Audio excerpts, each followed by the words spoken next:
Hey guys, still here and welcome back to Wargame Red Dragon.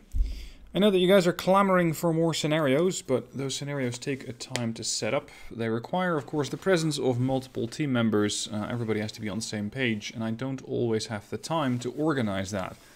So today you're getting something else, and this is a weird match.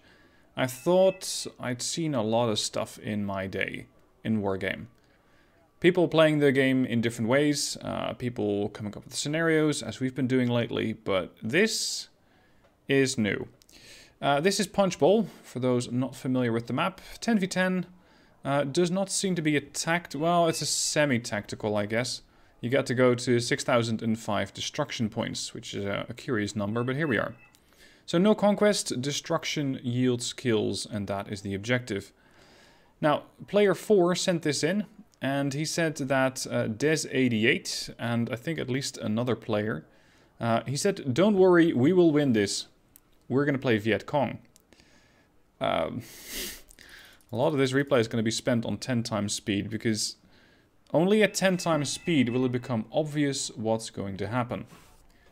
Normally, on a map like this, you have engagements in Foxtrot Echo, it's usually infantry and support. You have some stuff going on in Braugh, although if somebody captures it, it's pretty heavily locked down. Skirmishes through these woods with fire-supporting vehicles, infantry, and sometimes tanks. And over on the right, well, this is an interesting area to push, but then you have a long way to go through Delta, where you can get ambushed in various locations. This one, however, is a little different, because Des88 and various others decided to play Vietcong. Now, those of you who have played the game / are playing the game might recognize that Red 4 is a little light on units. Sure, they have something that resembles a front line over here, but Blue has taken Bravo, Blue's taken Echo. Red, interestingly, has taken Charlie with minimum forces. There really isn't that much out there. But here is the rest. This is the rest of Red 4. Who do we have here? This is Troy something? Trebor? Travis. Close enough. There's a Travis and a Trebor. And for me it's hard to see. We got Des88 there. Just look at how heavily they have built up this area. Everything from Zeeshan 90 to PGC's 88, Luzandui, Commandosi, Liren, helicopters as a screening force, various command units. And that's the key, the command units. Because sure enough, they can lose their spawn. And at the rate that Blue 4 is advancing at, they probably will. But what happens then? Blue 4 might be able to kill off their spawn. They cannot bring anything in, sure. But digging out Red 4 here and scoring a lot of points to, well, to not lose is going to be tricky for Blue. Because Blue is behind. They're 2100 points versus 2340. I haven't completely watched the replay yet, but I thought this was crazy enough to actually make a video out of it. So the ending is still going to be a surprise for me as well. Now let's slow it down a touch and see what's happening. Red 4 still has some defenses. Formosa, ATGM team, NTR, a couple of transports. Basically they're scraping the bottom of the barrel as far as points goes. You can see that they still have some... This is actually interesting. This is Des88, one of the players who supposedly instigated the Vietcong resistance over in the back of the map. He does have a T-72 M1 mod over there. But larger missile anti-air artillery, either it's already died or it's not being spawned in. Blue 4 is also doing a bit of an encounter, or a bit of a counter push over here. They have very, very little, and they're probably not going to be capable of doing enough to dislodge D3F and his scattering of forces over here. Of course, this for Red is, well, normally, right? Normally, it's the more interesting sector. It's your spawn. You gotta defend it. You gotta make sure that you don't lose your spawn. Your one sector on this map where you can spawn in new stuff. This time around, they don't care because they're already dug in. I suppose that this is going to spark a fair amount of controversy in the comment section, because some of you might think it's hilarious, some of you might think it's brilliant, and some of you might think it's ridiculous and retarded that people do this. People have various definitions of fun. For some people, playing the game as it is meant to be played is fun. For some people, thinking outside the box is fun. This, I'd say, is not just out of the box, but also almost out of the map. So it's it's ticking several of the fun options in that way. But when you, as one of the Vietcong players over here, are having fun, the people on your team are not, because they have very little to work with against a potentially overwhelming Blue 4 encounter here. Blue 4, 2,910 points, Red 4, 2,690, so Red 4 is behind. It looks like they might... Yeah, they're going to kill off the infantry here. The longbow, normally a risky op, is just killing off the infantry. And since the infantry doesn't have any anti-air, they're not going to have any kind of an answer to that. So that means that the longbow has free reign to kill off the VDV, the Victoria, and potentially also the recon infantry over there. Once they've done that, well, Delta's open. And Trebor is already relocating his UAZ. So he's going to completely ignore and open up Delta for further attacks. It looks like Damocles, or well, whoever's going to control now, that's Des 88, because Damocles left. Des is already bringing back the command infantry and parking it behind the safety of the lines here. Some of these vehicles, I imagine, would be almost out of fuel, although the Buk M1 is a pretty mobile vehicle. Just look what they parked in these hills. You got Spetsnaz, Krajets, even resupply trucks, a Razvedka over there, Razvedka coming in, even a T-62. This mountain goat made it all the way up here. I'm not sure exactly what it's hoping to find, but okay, we'll just run with it, I guess. Because, well, there's not going to be a tank coming up here, and you cannot depress your gun enough to fire at enemy infantry as they're coming up the hill.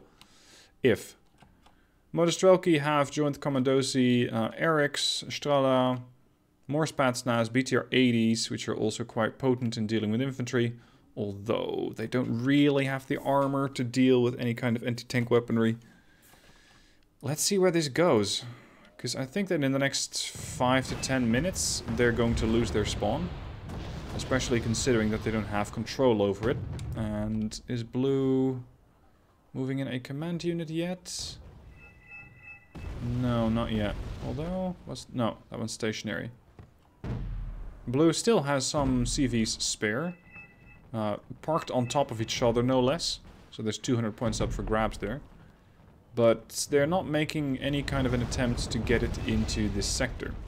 They are, however, dropping off a lot of Delta Force, which is going to just roll over anything that's left inside of this town. Sure enough, the Formosa might put up a bit of a fight with the grenade launcher, but not that much. That leads to D3F surrendering and leaving the battle. That's another one of the Red 4 players. At this point, Red has exactly 1 recon squad in their cap and 2 FOBs. That is all. Delta Force has completely cleared the town. And I imagine that Blue 4 is going, okay, we have a decent lead. 3,760 points, 2,965 points on our team, on Red. Well, our team, I'm saying our team on the other team. What's next? Are we going to go CV hunting? Where is the rest of Red 4? Let's see when they encounter them. Because they're still clearing... What? They're still clearing up this area? Where did the longbow go? It's over here now.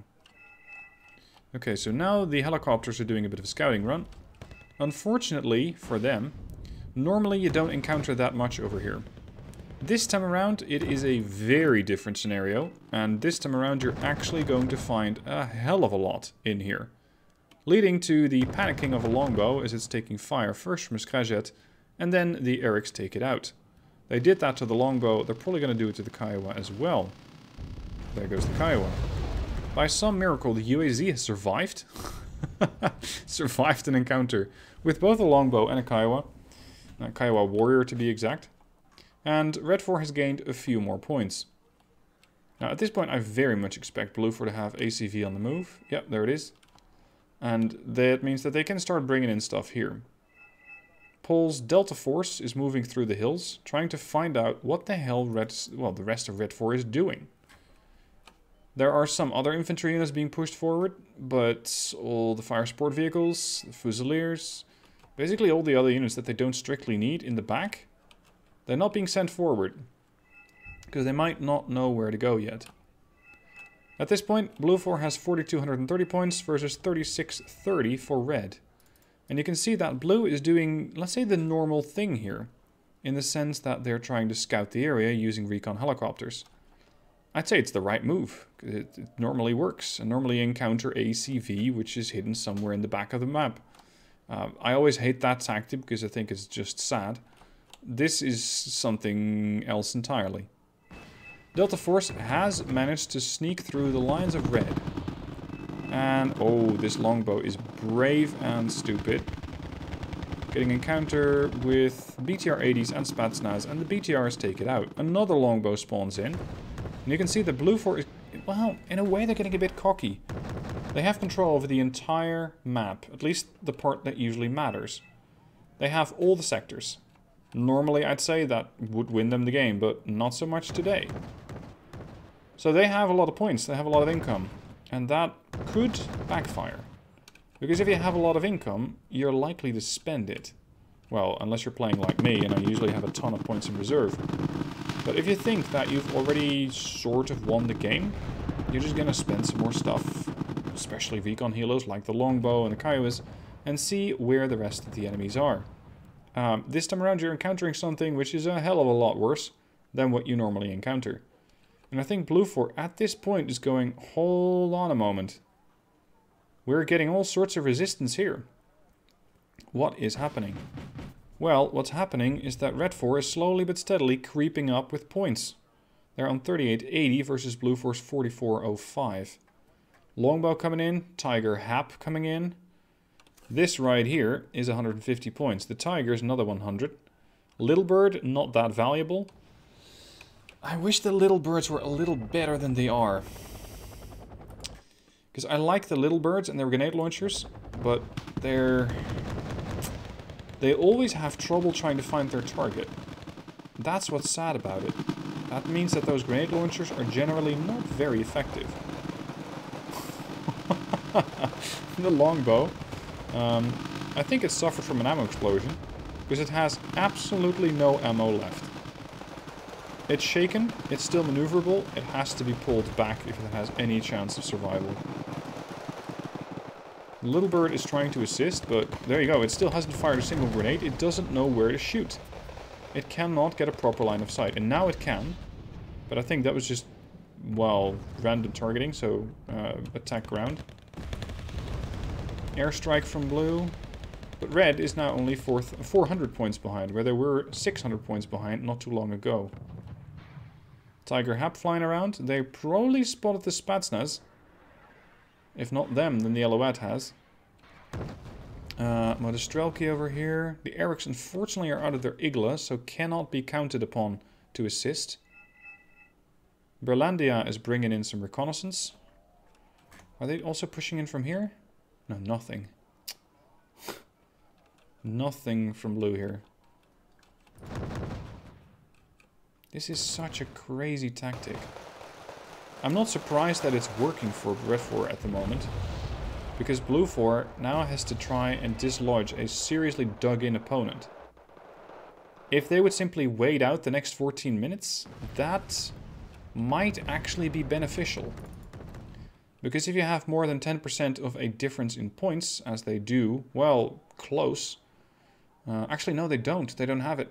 They're only 500 points ahead. Sorry, no, that's enough. You need to have 450 point difference. So they have that. That means that they would automatically win, even though it's just a minor victory. By actively pursuing and engaging the defenses that Red 4 has, this is just stupid, then the chances for Red 4 to gain points is too good. It's not worth it. Look at this. Skyhawks, Thunderbolts, Longbow coming back in, more Little Birds, Kiowa. The thing is, I'm only seeing US. Where is the rest of blue? Where is Sardaukar? Where are the British units? The MBT-70 over here. If you resupply it, it could be very valuable. And it's sitting next to a supply truck, but unfortunately it's out of fuel. Or out of supplies. Assault engineers, riflemen, push them forward. Centurion AVRE, while not particularly suited to mountain warfare, if it does encounter an infantry squad, it is pretty likely to make very short work of it. It seems like the majority of Blue 4 was playing the Americans. Oh, Cyberbird, there's another Frenchie. Navy SEALs versus Lozandoi. Blue 4 might actually get a kill here. Mostrelki are about to be run down by a column of Bradleys. Morskayas are doing something against them. But against this many autocannons firing back at you, they can only panic. So Red is scrambling to maneuver the Commandosi into position and also counter the Navy SEALs with the Spetsnaz. And now there's only 300 points difference. The Commandosi are they're chasing away the Bradleys. This is such nonsense. They're chasing away the Bradleys. Blue 4 is saying, hey, there's NTR here. Kind of. There is a special forces team over there. Commando group. This is such a weird strategy. I'm not sure if I should condone this stuff. I think it's amusing. But I hope that not every second game that you encounter is going to be like this. Because that, while it works, would not live up to my position or my definition of fun. Sure, you can win this way. But do you want to win this way? Now Red has lost a few points. They're a little behind where they were a moment ago. But I don't understand what Blue 4 is doing. They're just pushing them with helicopters. And they're not even that high veterancy. Of course, I should be looking at the Little Bird for veterancy, not the Kiowa. If it's an airborne deck, that is. What I think is happening with the Tomcat, by the way, is that they're trying to snuff out NTR. They're trying to figure out where it is. And then they might be able to use nothing. 2 Atacams. Paladins. I mean, the AA positions were marked. Blue 4's not even firing at it. Of course, by the time that you have moved, or that you have actually shot the shells, the units will have moved. But at least you might be able to splash some supply trucks. Now, in a way, it's a war of attrition for Red 4. Because Blue 4 can pretty much indefinitely keep bringing in units. Red 4 cannot bring in any units. So they're really going to have to be careful. We got a sneaky maneuver here. Muzzlehead. They might just score 100 points there by killing off the command infantry. It's really going to depend on whether these guys get a good look at them or not. Look at this, we're even. 48.75, 48.45. 60 Gurkha from Sardaukar coming in. They probably will win that. They found the command infantry, but the Kiowa is the only survivor here. They might be able to bring that minigun over and put it to work on killing the infantry, but the angle's not good. And the Promet are not particularly welcoming to the Kiowa. There we go, Kiowa down. Red 4 is now ahead on points. Playing Vietcong. It's a new strategy. M1A1 HA Abrams. Oh god, please don't tell me you're going to drive that into the forest. That would be a terrible idea. Blue 4 is setting up some smoke screens for something.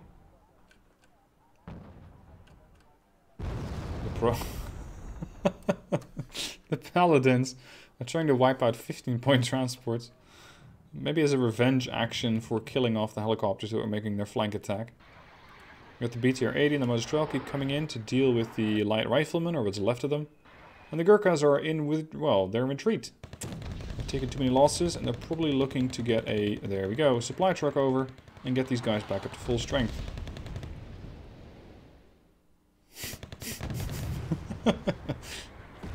Ooh, That might have been a supply truck for red. Red is ahead. This is such a weird plan. Here comes another column. Again, oh, it's the same Bradleys, I think. They've just been repaired by the Super Chinook over there. Muzzlehead surrenders. That's one of the Blue 4 players. That's the guy who was operating with the helicopters here on the flank. And in a condition like this, in this situation, I can't blame him. It's such a weird strategy. Legion are pushing out against the Gurkhas. Actually wiping out some of the Gurkhas. Scores are really close now. 5,000 versus 5265. No, don't be like that. That was just stupid. That was just stupid. Do not bring an M101 HA down the road into an ambush position. Because it did not have any infantry support. And the infantry over here, the Mostrelki, pretty easily wiped it out without even taking a loss. Now it looks like Blue 4 is also looking to donate some supply trucks. These were the ones that were going to resupply the Gurkhas, but there are almost no Gurkhas left to resupply. There's also a Hemet over there, some Rifleman 90, and whatever's left of these Riflemen, but there's... well, soon there won't be any Riflemen. Luzandoui are pulled back. Red is now ahead. 5580 versus 5085. There's 3 minutes left on the replay. I think I know which way this is going to go. But I also don't quite get... I mean, yeah, okay, I get it to some extent. Blue 4 is only using this road and the area over here to attack. It's because their spawn is over there. Or at least, well, it is now. Normally their spawn would be over there. They're spawning in stuff over here, and the quickest way to get up to this encounter area is to use the road. But, and of course this is with my perfect information of watching the replay, if you go outside of the normal area, and you go past this area, and sure, the Razvedka might spot you, maybe. But you can come up here, you can try to open a flank here. All of their stuff is concentrated here. All of it. And now finally Blue 4 is making some more use of mortars, which I think they should have done a long time ago. Just plow through this area. If I was on Blue 4, and again this is perfect 2020 hindsight, I'd say don't go into those woods. Because you won't win it. You can't. Red 4 is too dug in. And Blue 4 was ahead by the sufficient amount of points. So, and I'm starting to sound like Jingles here, all they had to do was nothing. All they had to do is just sit there and wait for the next 15 minutes, which is the most boring piece of gameplay, but it would have been successful. If you don't want to sit there and wait, plow out the whole area using artillery, provided that you have it in the deck. Because it's the far safer option. And you know that Red 4 might have some supply trucks hidden there, but they sure as hell don't have a fob. So that means that they cannot easily, if at all, resupply their units. They can only use what they have. They cannot bring in any more units. Look at that. That Aardvark. Oh. Sorry, that just stopped me mid-sentence. That Aardvark came in, doing a bombing run on God knows what, because Blue 4 doesn't have information on what's happening here, and just dropped and died. And that pretty much sealed the fate of Blue 4, if it wasn't sealed already. Anyway, if the enemy's dug in, just blow them up using artillery. That's it. You don't have to go into the forest. Don't play Red 4's game, because you won't win it. Look at this. Blue 4 had control over the entire map and lost. Des? According to player 4, Des said he and a couple other players were going to concentrate forces in the hills and play Vietcong. He got a lot of points. Had a pretty good kill-death ratio as well. Yeah, no joke, because he was dug in and he was ambushing everything. So I don't know what to think about this, guys. Every once in 100 games, sure, this is fine, but please don't make it every game, because that would be absolutely terrible for the game. Anyway, I'm looking forward to seeing the comment section. I imagine it's going to be up in arms to some extent. Some might find it amusing, some might find it offensive, whatever. Try to have a civilized discussion about it. Always try to find the nuanced part about it, because I find that that leads to more interesting discussions. Anyway, hope you guys enjoyed the video. Looking forward to seeing the comment section, and I'll see you guys soon for another video.